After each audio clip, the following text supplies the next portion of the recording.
함께 은혜를 나누실 하나님의 말씀은 신명기 30장 1절에서 4절까지의 말씀입니다. 내가 내게 진술한 모든 복과 저주가 내게 임함으로 내가 내 하나님 여호와로부터 쫓겨간 모든 나라 가운데서 이 일이 마음에서 기억이 나거든 너와 내 자손이 내 하나님 여호와께로 돌아와 내가 오늘 내게 명령한 것을 온전히 따라 마음을 다하고 뜻을 다하여 여호와의 말씀을 청종하면 내 하나님 여호와께서 마음을 돌이키시고 너를 긍휼히 여기사 포로에서 돌아오게 하시되 내 하나님 여호와께서 흩으신 그 모든 백성 중에서 너를 모으시리니 내 쫓겨간 자들이 하늘가에 있을지라도 내 하나님 여호와께서 거기서 너를 모으실 것이며 거기서부터 너를 이끄실 것이라. 아멘. 한 주간 건강히 잘 지내셨나요? 이민우 목사입니다. 우리가 오늘은 추수감사주일로 보내게 됩니다. 사실 추수감사절은 성경에 기록된 기독교 절기는 아닙니다. 그 유래가 1600년대에 메이플라워호를 타고 신대륙에 도착한 영국 청교도들에 의해서 시작된 그러한 어떤 절기이죠. 그래서 이것 때문에 어떤 교단에서는 추수감사주일은 지킬 필요가 없다라고 주장하기도 하고 실제로 하나님의 교회 같은 그 이단들은요, 자기네는 가짜 절기인 추수감사절이 아닌 진짜 절기인 초막절을 지킨다라고 주장하기도 합니다. 하지만 한 해의 소출과 또 하나님의 도우시는 손길에 대한 감사를 올려드리는 날로 우리가 마음을 모으고 뜻을 정하고 나아가는 것을 하나님께서 과연 싫어하실까요? 물론 우리의 감사가 이날뿐이어서는 안 되지만 이 날을 통해서라도 하나님께 대한 잃어버렸던 감사를 다시금 부릴게 하고 그 감사가 시작하게 되는 계기가 된다면 하나님께서 기뻐하시지 않으실까요? 추수감사주의를 보내는 우리가 오늘만 하나님께 감사하고 끝! 내년 추수감사 때까지 하나님 기다리세요. 감사는 묵혀뒀다가 내년에 풀어놓으려고 하지 마시고요. 오늘을 기점으로 날마다 하나님의 인도하심에 감사로 화답하며 나아가는 우리 모두가 되시길 바랍니다. 우리가 오늘 신명기 30장 말씀을 일단은 4절까지만 읽으셨는데요. 사실 30장 전체의 메시지가 굉장히 중요하고 실제적이고 또 구체적인 하나님의 뜻과 계획을 볼 수 있게 됩니다. 시간상 다 볼 수는 없기 때문에 중간중간 제가 읽으면서 설명을 드리도록 하겠습니다. 그럼 우리가 오늘 본문을 이해하기 위해서 대전제가 되는 상황을 먼저 말씀을 드리고 본문 안으로 들어가 보도록 하겠습니다. 잠시 후에 조금 더 정확한 내용을 파악하겠지만 일단 1절에 쫓겨간 모든 나라라고 하는 표현이 있고요.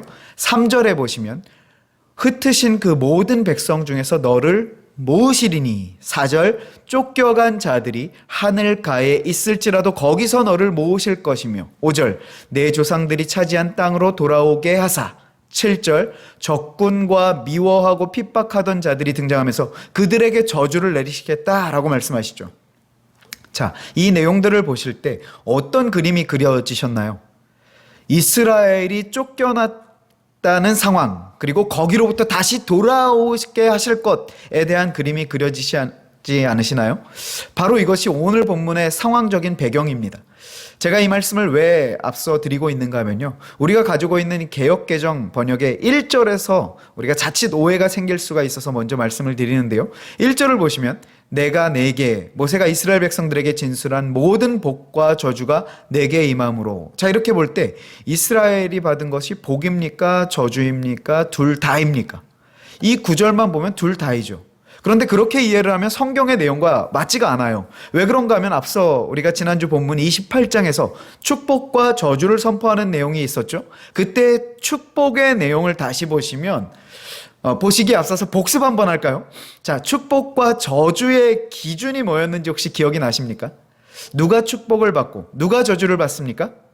말씀의 순종이 기준이었죠. 즉 말씀에 순종하는 자에게 복이 임할 것인데 그 복을 받는 자들은요, 약속하신 땅에서 행복하게 오래 살 것을 약속하셨다는 것이죠. 그런데 오늘 1절을 보시면 복과 저주가 내게 임할 텐데 내가 내 하나님 여호와로부터 쫓겨나게 된다라고 읽혀줄 수 있다는 것이죠.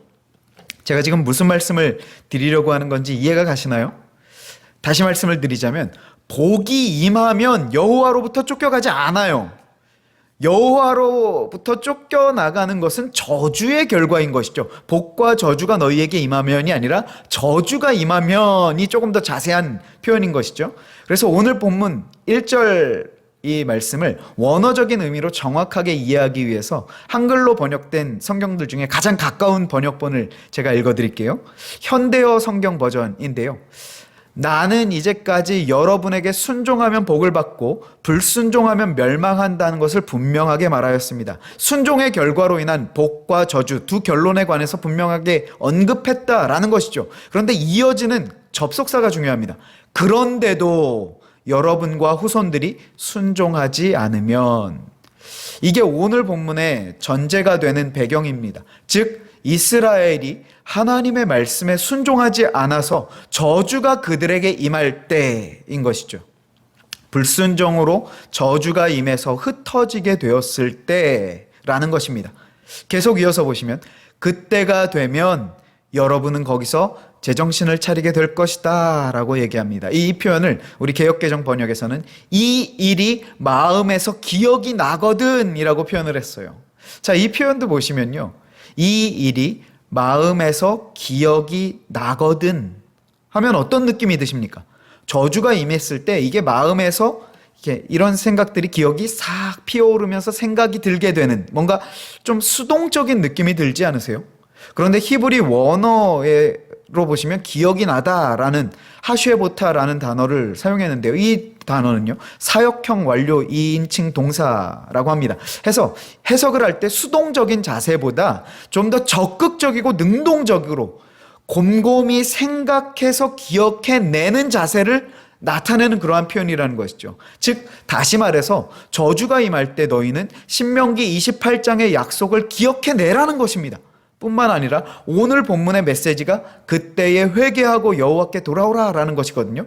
그렇게 회개하고 돌아오면 하나님께서 마음을 돌이키셔서 여러분이 어디에 있든지, 하늘 끝에, 우주 끝에 있더라도 거기서 여러분들을 다시 약속하신 땅으로 데려오시겠다 하는 이 약속을 반드시 기억해내라 라고 권면하고 있는 것입니다.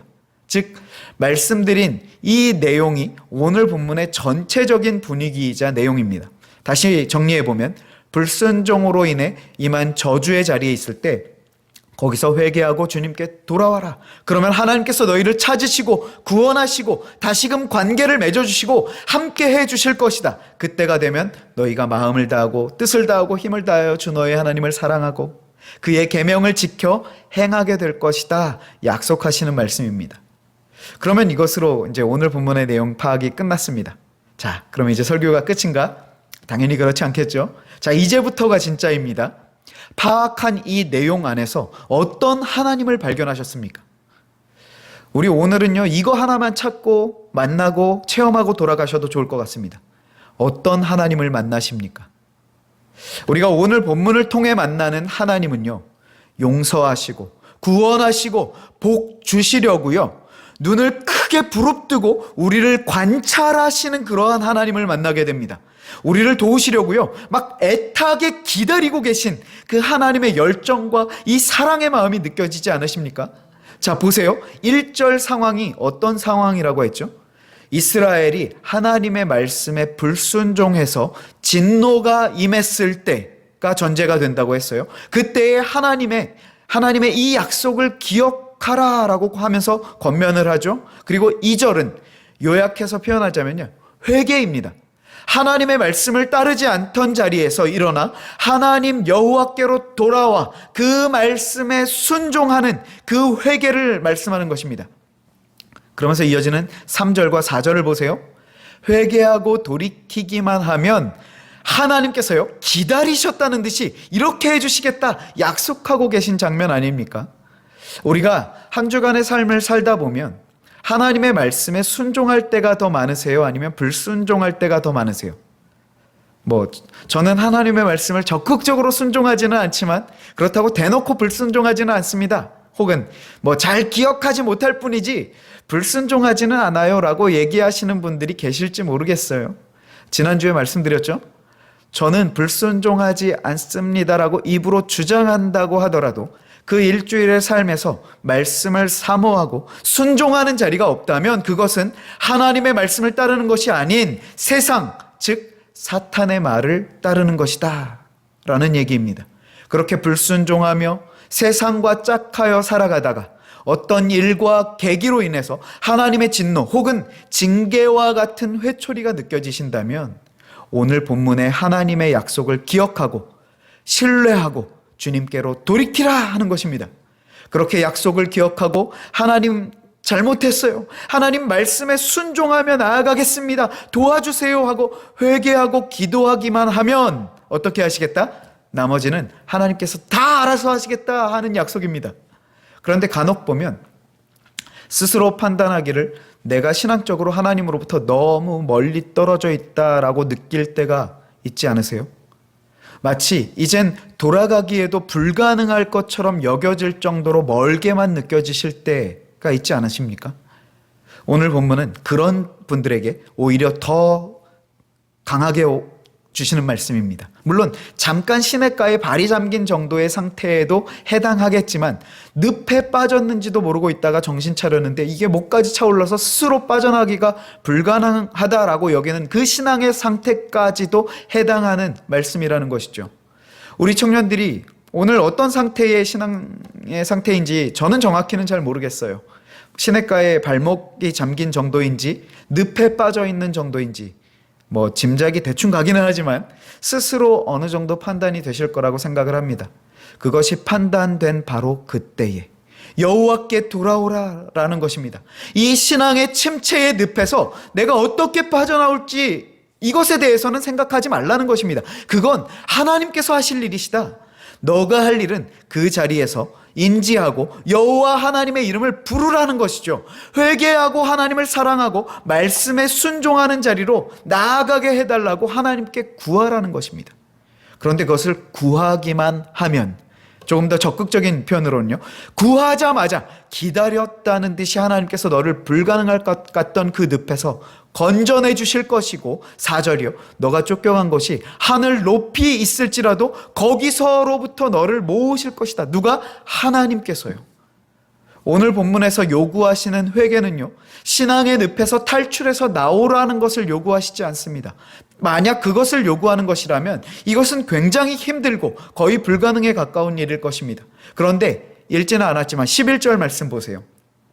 이 명령은 내게 어려운 것도 아니요 먼 것도 아니라.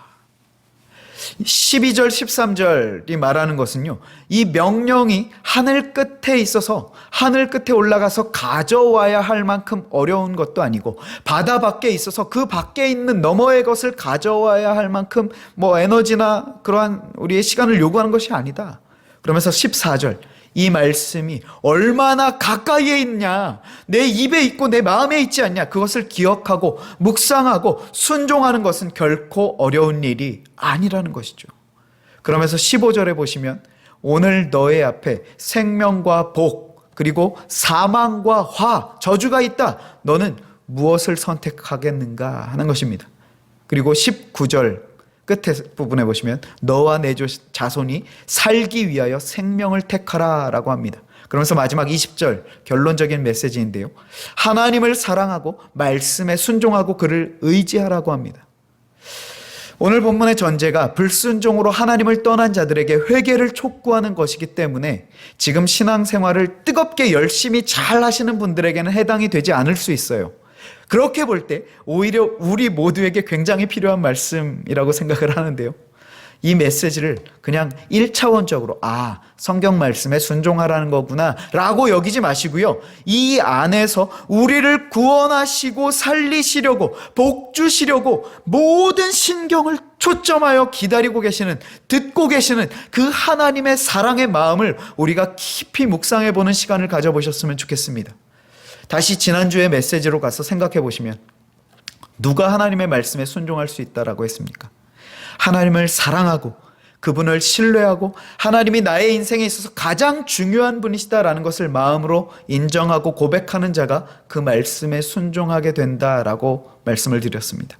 그렇게 우리는 말씀에 순종하려고 하는 행위적인 열심의 시도보다 앞서야 할 것이 있다면 성경 말씀을 통해 나를 사랑하시는 그 하나님의 사랑의 마음을 피부로 느끼게 될 때 그 사랑 때문에 말씀을 따르는 자리로 나아갈 수밖에 없는 자신을 발견하게 된다라는 것이죠. 우리 이번 한 주는요, 주님께 조금 더 구체적으로 기도하시면서 말씀의 자리로 나아가셨으면 좋겠습니다. 하나님, 말씀을 단 한 절을 읽더라도 그 속에서 나를 향하신 하나님의 뜨거운 사랑을 실제로 느낄 수 있도록 깨닫게 해주시고 그 묵상 가운데 역사해 주세요. 우리 이렇게 기도하며 나아가실 때 하나님께서 역사하실 것입니다. 그 순간에 주님께서 일하실 것입니다. 우리는 기대함으로 말씀 앞으로 나아가 그 안에 살아계신 하나님을 만나고 그분의 뜨거운 사랑의 깊이와 넓이와 높이와 길이를 깨달아 그 은혜로 감사를 올려드릴 수 있는, 바로 이것이 우리가 이 추수감사주일에 주님 앞에 올려드려야 할 진정한 감사의 자리가 아닐까요? 우리 이 감사로 주님 앞에 모든 영광 올려드리며 이제 우리 감사가 회복되어 날마다 주님께 감사로 나아갈 수 있는 우리 모든 청년들의 남은 인생이 되어지시길 주님의 말씀으로 축복합니다. 아멘.